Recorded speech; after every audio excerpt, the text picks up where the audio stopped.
Hi everyone, and welcome to the Fragrance Report. This is a weekly podcast where every Wednesday we get together and talk about fragrances. I'm your host, Anya, and you might know me from YouTube, TikTok, or Instagram, where I talk about fragrances on those platforms. But here I want to really go in depth into certain topics like fragrance history, chit-chat with you, talk about what's going on in the industry.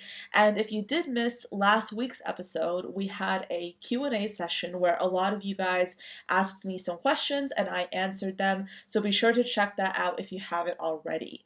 This week, we're going to be talking about some fragrance history. In particular, I have two women who you may not know, but they had a tremendous impact on fragrance as we see it today. I'm going to be telling you about these women. We're going to be exploring some of their more notable characteristics, and we're going to be doing a little bit of a deep dive there. But I also want to take a moment to talk to you about this time of year, consumerism, sales, things like that, because I have a few thoughts and a few rants to share with you as well. So without further ado, let's get into it. First up, I do want to share with you some of my favorite fragrances over this past week. These are perfumes that I have been quite literally unable to put down, starting off with Ariel Shoshana's Tuesday. If you're interested in herbal scents, if you're interested in something that smells a little bit closer to tea with some mint, this is really, really good. And I was kind of surprised at how well this perfume projects and how good the staying power is, especially considering we're in the wintertime and usually fragrances with tea notes don't stay on that well, but this actually has a very impressive sillage and longevity, and I've been very much obsessed with wearing this. They did send this to me, but I am totally in love with it, and I've been wearing it a lot. Another fragrance that I received in PR is actually very fitting for this video because we are going to be talking about royalty. This is a fragrance by Roos and Roos. This is called Song for a Queen. Now, if you're interested in traditional white floral fragrances, but you want something with vanilla, this is really good. It's kind of like a dry, non-gourmand vanilla. So it's a vanilla with some woodiness and white florals. I kind of get a bit of a tuberose note here, but tuberose is not listed in the scent pyramid. What is listed is orange blossom. This is kind of like a vegetal, grassy orange blossom. It's more of a green orange blossom rather than a honeyed sweet orange blossom. As we all know, fragrances can be totally different when it comes to how a note might be perceived in different fragrances. In so many of my perfumes, orange blossom can sometimes have like a little bit of like a caramelized citrus accord. In this case, the orange blossom is very green smelling. So it's not necessarily going to be a gourmand leaning fragrance. This is a white floral and it does have really good longevity, a beautiful sillage. It's kind of like your classic white floral fragrance, and sometimes that is just what I want in my perfume. Last but not least, a scent that I've absolutely been obsessed with, and this is my scent of the day, is Bloody Wood by Liquide Imaginaire. This is a brand that I've known about for quite some time. It's a French niche brand that's inspired by alchemy. Bloody Wood is a fragrance that combines a lot of interesting notes, including raspberry, cherry, and red wine, as well as floral notes of violet and rose, and a base of woody accords. This smells absolutely beautiful. I'm talking feminine but edgy and just so very unique. It's kind of giving femme fatale, and I have been loving that. On me, it lasts a really long time. It's one of those like light, kind of like bubbly wine fragrances. It's almost like a dessert wine scent. Very fascinating. As you know, the holidays are quickly approaching, and not gonna lie, some part of me feels a little bit overwhelmed with all the new releases, discounts, and incentives that are happening. I've started to be even more particular about what fragrances I add to my collection, and I feel very lucky that I'm able to get some fragrances sent to me in PR. But when it comes to fragrances I actually do want to buy, I have been looking at a lot of older perfumes, and even the perfumes that I want to try from brands that I'm working with are usually going to be fragrances that are not necessarily releases for this year. I've been very interested in kind of exploring what I like to call the sleeping beauties, fragrances that have been around for a few years that not a lot of people talk about, and just really delving into those. And I would definitely say one of the fragrances I just mentioned, Bloody Wood, is a prime example of that. That fragrance was released just a few years ago, and I've been interested in it for several years, and I finally bought it because I was like, you know what? All these new releases, they're nice and all, but I want to get something that I truly love, and right now, I want that. So that's what I ended up buying. Also, Song for a Queen was actually a fragrance that was released in 2014. So that's a 10-year-old fragrance that I just found out about. Another perfume that's a prime example of this is Sable Gris by Experimental Perfume Club. It's one of those underrated gems that I've just fallen in love with. It's a perfume that's a few years old, but this is a fragrance that literally has the most delicious and elegant leather note with pink pepper, ambroxan, cardamom, ginger. It's stunning, and I've spoken about it a lot on my YouTube channel, and I definitely recommend it. It's absolutely delicious. I encourage you, even though we're getting a lot of new releases right now, just take a look back and see what your favorite house was coming out with a few years back, and explore those fragrances. You might be surprised. The end of the year is really making me think about the fragrances that I've loved over this past year because I am preparing to do my yearly favorites, which will be up on YouTube. So keep your eyes peeled for that one because I am very much looking forward to sharing with you some amazing gems that I've discovered for this year. And since we're talking about new fragrance releases, Scent Explore is literally around the corner. By the time you're watching or listening to this episode, it'll already be day one of Scent Explore. I am so excited about this year. There are a lot of amazing brands, a lot of European brands, a lot of brands from South America, a lot of amazing diversity, and I'm so interested in seeing what there is to offer at this event. I was there last year, and to be honest, that was my first ever convention, and I was super overwhelmed. This year, I feel like I've had more experience, I know what I'm doing, and I'm very excited about trying a lot of these fragrances, meeting a bunch of you, and just having a great time. So by this time next week, I will have an episode dedicated in part or full to Scent Explore, to some new releases you might want to know about, and to some new brands that I will probably discover there. So definitely keep your eyes peeled for that one as well. Now we're at the main event of this episode. As many of you know, I'm looking forward to covering a lot of different topics in this podcast that I haven't really had an opportunity to cover in my YouTube videos or on other platforms. And one of those things is definitely fragrance history.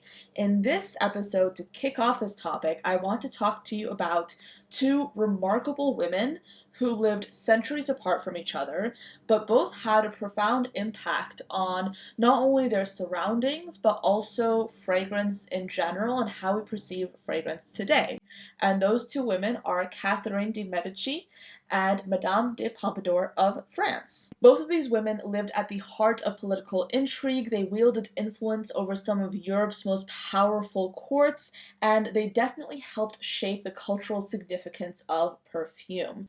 So we'll uncover their backgrounds, we'll talk about how they rose to prominence, and we also will talk about how perfume was a symbol of power, identity, and artistry in their lives. Before we really dive into Catherine de Medici and Madame de Pompadour's perfume histories, I think it's important to understand the medical and social climate of that time, particularly when it came to hygiene and health, because those were actually related topics to perfume and why and how perfume was used at this time. So, hygiene during the Renaissance and Age of Enlightenment, around the time that Catherine de Medici and Madame de Pompadour lived, was very different than what we see it as today. People didn't bathe frequently, and fragrance was almost used to cover up the smell of body odor. So hygiene wasn't perceived in the same way as it is today. Actually, in many cases, medical professionals at the time recommended against bathing on a regular basis because they thought that would open up the pores to enable you to receive more germs and thus contaminate your system and cause disease, which is really ironic because that's obviously the total opposite of what we think of today, but that was a climate that these women lived in at the time. So there was definitely a fear of having too much water, too much hot water, so that prevented a lot of people from bathing on a regular basis. So to cover up the natural smell of body odor, they would use scented accessories, they would use perfume, they would use makeup, anything to cover up the stench.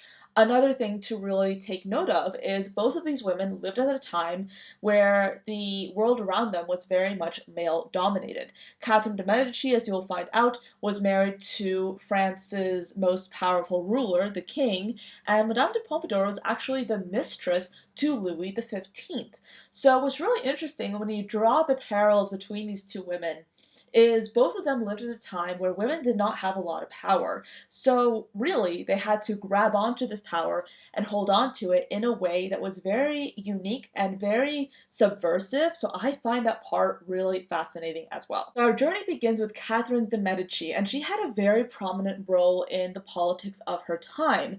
She grew up in the 16th century during the height of the Renaissance, a time of immense cultural, artistic, and scientific change, but also a time of great political upheaval. She was born in Florence in 1519, and she was a member of one of Italy's most powerful families. The Medici were bankers, patrons of the arts, and rulers of Florence, and their influence extended across Europe.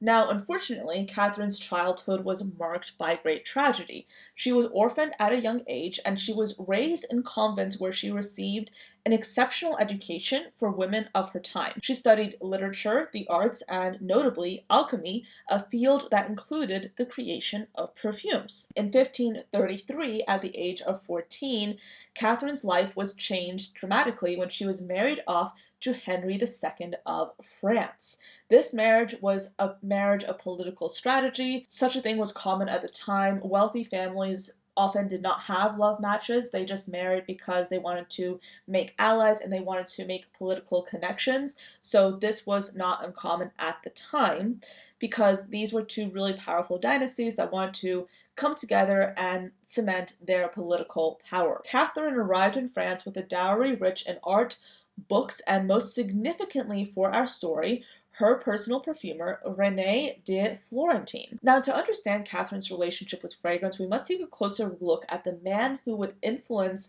French perfumery for generations, René le Florentin. Born in Italy, René was an alchemist by trade, skilled in the art of transforming natural substances into valuable concoctions. He was not just a perfumer, but a man of science and mystery, drawing on the ancient traditions of alchemy to create perfumes that were both beautiful and powerful. Catherine de' Medici brought René with her to the French court in 1533, recognizing the power of fragrance as a tool for influence. He was a master at creating complex perfumes using exotic spices, flowers, and resins, a skill that elevated his status at court. René's most notable work was with scented gloves, a luxury item at the time. These gloves were infused with aromas, with fragrance, and became a symbol of French elegance, especially at court functions where fragrance played a key role in the ritual of power. These gloves actually ended up being a critical symbol of power for Catherine and her influence in court life. When she was hosting foreign dignitaries or important events, her perfumed gloves would be on full display, and it was believed that the fragrance left behind a lasting impression, almost as if it was her own signature. So through René, Catherine de' Medici was able to transform perfume from a simple luxury into an integral part of court culture, and this shift had a lasting impact on how fragrance was perceived and used across Europe. Now let's fast forward to the 18th century and the reign of King Louis XV in France, often referred to as the Age of Enlightenment. This was a time of intellectual awakening, artistic achievement, and extravagant luxury, and at the center of it all was Madame de Pompadour, his famous mistress. She was born Jeanne Antoinette Poisson in 1721, and she came from very modest beginnings. Her family, although they were not noble, was still wealthy, and they ensured she received a refined education. Jeanne Antoinette was groomed for greatness, and by the time she was in her early 20s, she had caught the eye of King Louis XV. In 1745, she became his official mistress, a position that carried a lot of social influence, but also had a lot of risk because being in this powerful position made her a target for other people who wanted to undercut her success. At Louis XV's court, perfume by this time was an integral part of daily life.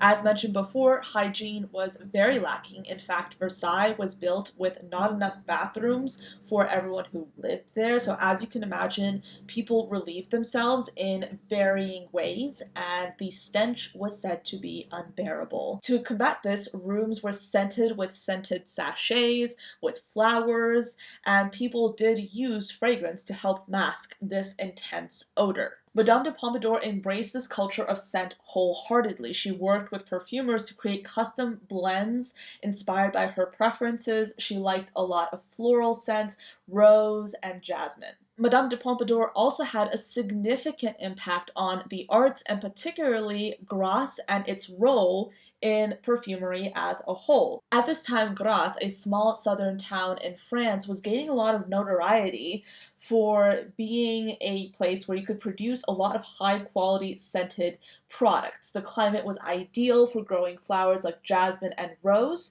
but it was under Madame de Pompadour's patronage that this town truly flourished.